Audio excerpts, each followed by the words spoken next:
And Canada called me a couple of weeks ago. They want to be part of it.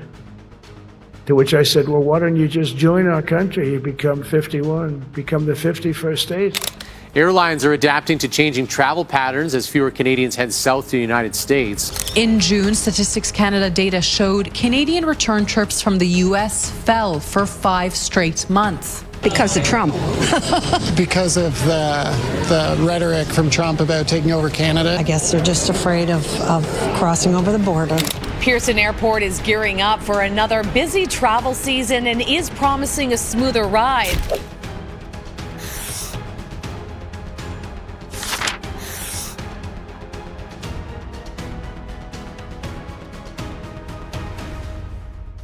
Hey, welcome back to my channel. Something unusual is happening at the airports of North America. Something you can actually see from the departure boards. In the United States, terminals that once buzzed with Canadian voices are falling silent. Check-in lines are shorter, gates half empty. But just a few hundred miles north in Toronto, Vancouver, and Montreal, the story is completely reversed. Flights are full, new routes are opening, and the runways are alive again. And the trigger? Just one sentence. In October 2025, Donald Trump repeated a familiar phrase: Canada should become America's 51st state. What might have sounded like casual bravado in a campaign rally hit Canadians as an insult to sovereignty. Yet the real fallout didn't play out in Parliament, it played out in the skies. World Travel and Tourism Council data now shows the U.S. as the only country among 184 projected to see a drop in international spending this year. Tourism Economics estimates arrivals down 8%, with Los Angeles alone losing more than 170,000 foreign visitors, and a third of them Canadian. Meanwhile, Toronto Pearson posted a quiet but telling surge, a 1.5% rise in passengers in the second quarter, powered by expanding links to Europe, Asia, and South America. It's a reversal no one expected, the U.S. airways cooling, Canada's lighting up. But what if this isn't just about tourism? What if one careless line has redrawn the very balance of economic gravity between the two countries? Before we dive in, don't forget to hit that like button. A simple like helps push this video to more people who need to see it. That shift in the skies didn't happen by accident. It started with emotion, then turned into economics. What began as outrage soon became organization. When Trump doubled down, saying Canada should become the 51st state, and you'll get it for free, it struck a national nerve. The phrase felt less like a joke and more like a dismissal of sovereignty, and across Canada, something changed. Hashtags like #BuyCanadian and #SkipTheStates began trending overnight.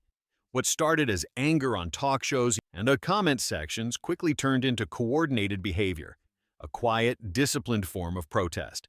Travel agencies reported a stunning collapse in U.S. bookings, with some groups seeing as much as a 90% drop in new reservations for American vacations. At the same time, surveys showed that 63% of Canadians now felt less inclined to travel south, citing frustration with Washington's policies and tone. In a country where politeness is almost cultural law, this was a rare moment of collective defiance. Not loud, not chaotic, but deeply intentional. Many Canadians expressed frustration online through hashtags like #BuyCanadian or #SkipTheStates. A digital reflection of public sentiment that soon appeared in travel data. Still with us? Hit that subscribe button so you don't miss what's next. And the numbers soon began to confirm what social media had already made clear. This wasn't just a mood, it was movement. The boycott that started online was now measurable at the border. By April 2025, Air Canada's bookings to the U.S. had fallen by roughly 10%, and analysts warned the drop would likely deepen into the low teens over the next half year. The pattern repeated across highways and airports. Canadians were coming home, not heading south. In July, cross-border travel data showed Canadian returns from the U.S. down about 37% by car and 26% by air compared to the previous year. Then came a turning point no one had seen in nearly 2 decades, except during the brief pandemic lockdowns. For the first time, more Americans were driving into Canada than Canadians were driving into the United States. From February onward, transborder screening volumes at 8 of Canada's largest airports declined month after month, signaling a long-term shift in traveler behavior. Airlines reacted quickly.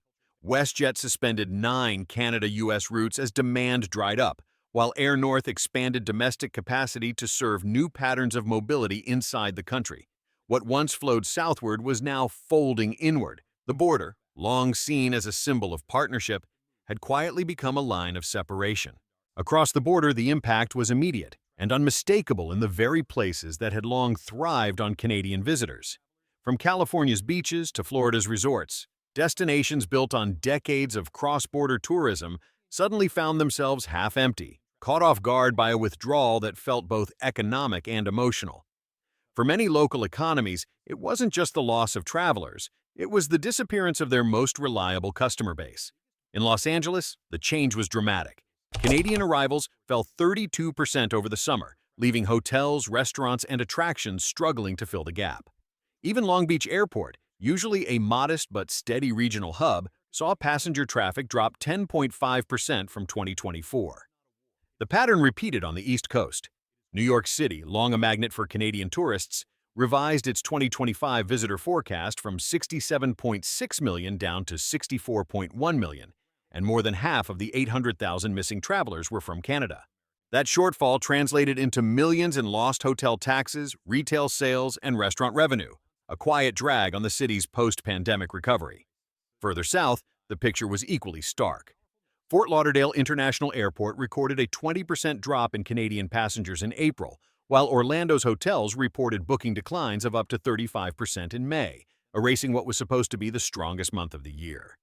Even Buffalo, once a weekend shopping haven for Canadians, saw parking lots and outlet malls sit unusually empty, the first silent summer many local shop owners could remember. Taken together, these drops underline how tightly woven the U.S. and Canadian economies remain, and how fragile that connection becomes when public sentiment turns. Recovering those flows, it seems, may take far longer than the flight time that once linked them. While U.S. airports struggled to fill seats, Canada quietly rewrote the flight map of the continent. The downturn in cross-border traffic didn't stall the country's aviation sector, it redirected it.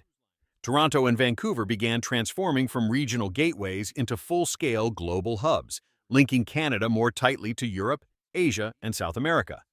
At Toronto Pearson, YYZ, total passengers rose 1.5% in the second quarter of 2025, reaching around 12 million, with international and domestic travelers offsetting weaker U.S. routes. Air Canada seized the moment, designating YYZ its largest global hub and announcing new non-stop flights to Shanghai, Budapest, and Prague for summer 2026, alongside routes to Rio, Lima, and Cartagena.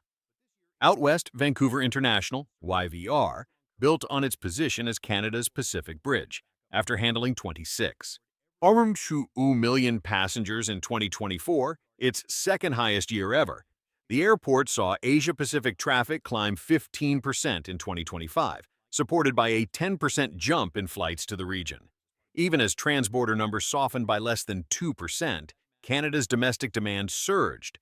Road trip bookings, for instance, spiked 75%, signaling that the travel energy draining from U.S. routes was being absorbed and repurposed at home. The economic ripple effect soon reached far beyond airports. Tourism, after all, isn't just about travel. It's the bloodstream of local economies. Every empty seat on a plane means an empty hotel room, a vacant restaurant table, and a missing stream of tax revenue that cities quietly rely on. According to the World Travel and Tourism Council, international visitor spending in the United States is set to decline in 2025, hitting not just airlines, but also sales taxes, hotel levies, and service jobs across the country. In New York City, officials anticipate a $4 billion drop in tourism spending, putting added pressure on social and infrastructure budgets. In just 3 months has created a chain reaction through hotels, transport operators, and convention organizers. Florida, once anchored by Canadian snowbirds, now faces its own chill. Canadian arrivals down 20% at Fort Lauderdale and hotel bookings off 35% in Orlando at the start of the summer season. Airlines have begun restructuring their networks accordingly, trimming transborder flights to the U.S. while boosting domestic and international capacity within Canada. The message in these numbers is clear. When cross-border trust falters, the economic consequences spread far wider than the runway. In the end, it's striking how one sentence could tilt an entire continent's travel season. A phrase meant as bravado ended up reshaping flight routes, spending patterns, and even perceptions of national character.